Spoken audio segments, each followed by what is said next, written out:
Hello everybody and welcome back to that Eurovision site, Eurovision with a Slice of Life. I'm Shiloh and today I will be reacting to 8 of the competing songs in Malta Eurovision Song Contest 2025.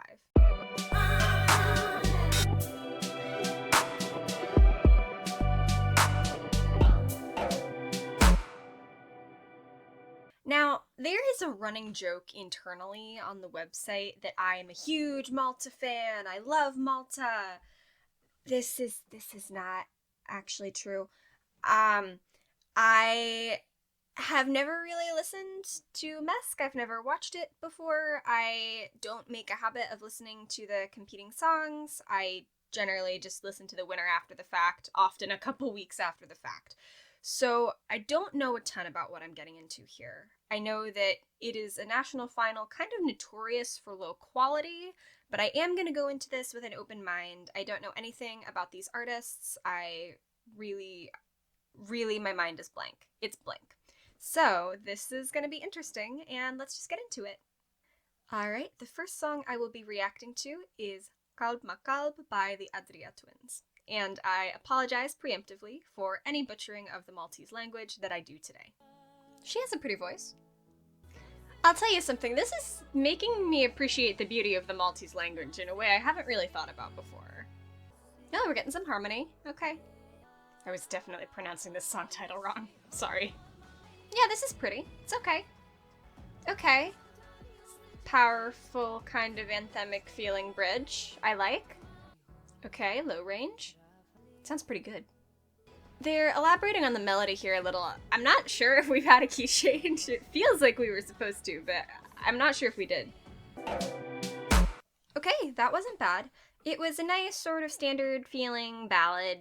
You know, I wouldn't say it's doing anything groundbreaking in terms of Eurovision songwriting, but for the thing that it is, which is a female-led duet ballad, it sounds nice.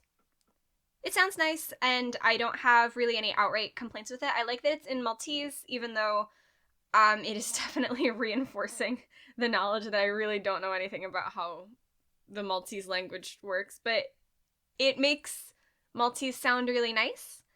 I haven't listened to a ton of music in Maltese. I don't know very much about the language, and so this is a fun little learning experience that I am having here today.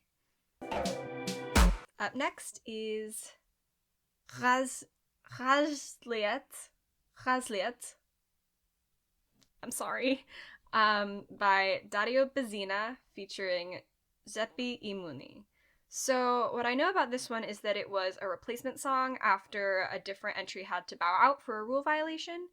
So maybe this will be worse than the other ones. Maybe it will be better, because as we all know, from our dear friend Baby Lasagna from last year, sometimes the replacement songs can be weirdly really good. So let's get started. Oh, are all these music videos just everybody performing in the same space? I guess so. This is a sort of Arabic, Middle Eastern-y style of singing, isn't it? That's cool. This sounds like something that would have come out of Albania. Oh, he's dancing. Okay. It's very mellow. This is very mellow so far. Yeah, the more I listen, the more I'm kind of getting into the groove of it. He's performing a lot in this video for a song that is, generally, pretty mellow.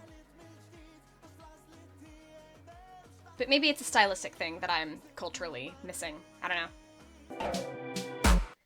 My overall impression of it is that it sounds kind of like something that would come middle of the road at Festivalul Këngës. That is not necessarily a bad thing. It's the mellow feeling, and it's the vocal style with which he is performing. Like, just in terms of his tone quality and the vibrato and just like the way he's producing the sound. It sounds like, oh, this would really not sound out of place in Festivalul Këngës. In some ways, because in other ways it would. First and foremost being that song was sung, again, in Maltese. Sorry, again, to the Maltese people for butchering their language at the top of that. Yeah, it was okay. It did not blow me out of the water, which I think is generally what you expect out of an alternate. So, yeah, about what I was expecting, but it was okay. I don't have too much bad to say about it. My third song today is Te Amo by Dre Curmi. Oh, we're going the Latin pop route. Okay. Okay. A little tiny bit of Maltese there. Dance break with a funny little robotic voice in the middle. And again. So here's the thing with the Maltese language entries, is that if the lyrics are, to put them kindly, clumsy, I don't know, because I don't understand Maltese. When they send songs in English, I'm like, come on guys. This dance break is actually kind of annoying. I'll love you till the end, and I'll love you even more. Okay. So it's a Latin pop entry. That's fine. Overall, I am a little bored. I think that's about an appropriate summing up of my feelings. It is mostly inoffensive, although that robotic voice and the whistle or flute solo in the post-chorus does tend to be a little grating. It does kind of go on for longer than I feel as though it needs to. Okay, up next is the song Whistleblower by Haley as a Party, who is apparently being known mononymously for MESC as Haley. Just Haley. Okay, intro. The whistle is cool, but it doesn't need to be in unison with the vocal line. I would love something that's like a whistle that's doing something different. This is kind of fun. Her voice is very soft, and it's not really a match for the mood of the instrumental or the lyrics. Although she is performing it with a sort of charisma. Maybe it'll work on stage. I don't know. We'll have to see. Yeah, the pre-chorus is the best part of this, I think. This part better have an actually choreographed dance routine in the live performance and not just bopping. I'm happy to watch her bop right now, but oh, Maltese. I get the impression that this song wasn't written for her. Who are the others? Wait. Tom Hugo from Kaino? Okay, that one was okay. I liked the sort of basic form of it. The pre-chorus was good. I have mixed feelings about the whistling. My biggest issue with it is really that it doesn't feel like it's in range for Haley. The song feels like it needs a little more vocal capability. You know, she does the high note and she goes into her head voice. She doesn't belt all of it. And I think that the song really needed somebody who is capable of belting the whole way through. But actually looking at the authors and composers here, she was involved in writing the song. So the intention must have been that it was for her. I am also surprised, I guess, to see Tom Hugo Hermansson, otherwise known as one of the guys from Kaino, as an author and composer here as well. I did not know about that, and I should probably be in the habit of checking the description before I start watching these videos so I can say these kinds of things at the top. I am somewhat of a Kaino defender, among that Eurovision Site team. Not about the NFT stuff, but in terms of their music, I am sort of a defender of their music as a gestalt. I think it's fun. This is not that. It's less fun and less dancey than the kinds of Kaino songs that I like. But for MESC, it is pretty decent. It is danceable enough, and we will have to wait and see how it does live. So up next is the song Still I Rise by Justine Shorfid. One thing I will say at the top, Still I Rise is the name of kind of a popular spiritual song in the US that, as somebody who has grown up singing in choirs, I've sung a lot of. So when I see this, that's what I think of. It probably will be very different. I don't think they really have spirituals in the same way in Malta. I like this quick drum beat that we've got at the back. Although maybe we don't need it right here at this point. Right here, this point in the song would maybe be a good moment for quiet. I wasn't sold on her voice at the beginning of this, but the longer I listen, the more used to it I'm getting and the more behind it I am. This sounds a little Swedish. I don't think any Swedish people were involved in this, but it sounds a little Swedish. That piano line is just the bridge vocals from Arcade. Do you know what I mean? Okay, weird moment to drop the octave. Oh, high note.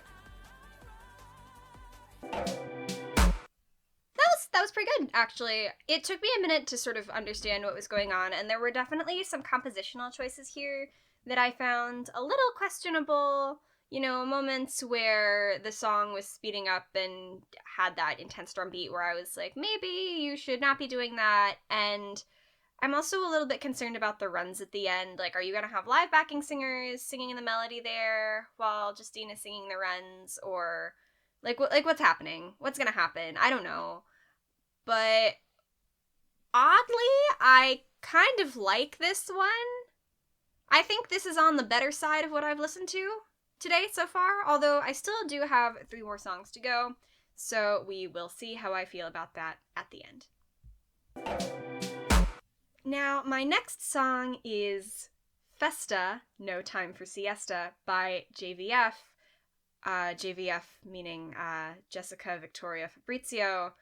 This contains 2 former Eurovision entrants, including Fabrizio Faniello, who represented Malta like 20 years ago, and Jessica, who went for San Marino that one time. And our friend Tom Hugo is back again as a composer and author. I think this one is going to be a little bit of a ride. Oh, Maltese! LalaRataTakeke.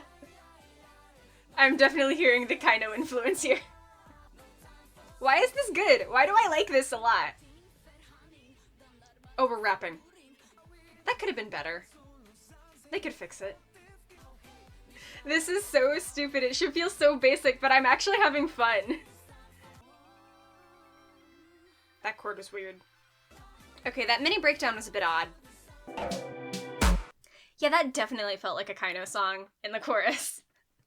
As we have already established, I am a Kaino discography defender. Maybe that explains why I like this. I shouldn't like it. It feels like kind of trashy. It feels like that should be my opinion of it. And yet I'm like, yeah, let's hear the sound of la la la la la. Let's do it. Like, I'm into it. Maybe it's because of the harmonies. I am a big harmony enjoyer in just any music anywhere. If you have 2 or 3 part vocal harmony and it's well executed, I will defend your song to the death. It's fun. It's silly, but it's fun. And I think the point of it is to be a little silly, because you don't get a title called Festa, No Time for Siesta without being willing to get at least a little silly with it. So I just hope that they're not taking themselves too seriously, because I think that taking this song super seriously is a recipe for disaster. But if you go into it understanding that people are like gonna laugh a little and that it's supposed to be fun and just have fun, like, it could be good. It could be executed well, and these are performers who have Eurovision experience, big stage experience, so maybe this will be good live. Okay, we have another whack title here. This song is by Kantera, and the title is LalaRataTakeke, LalaRataTakabum.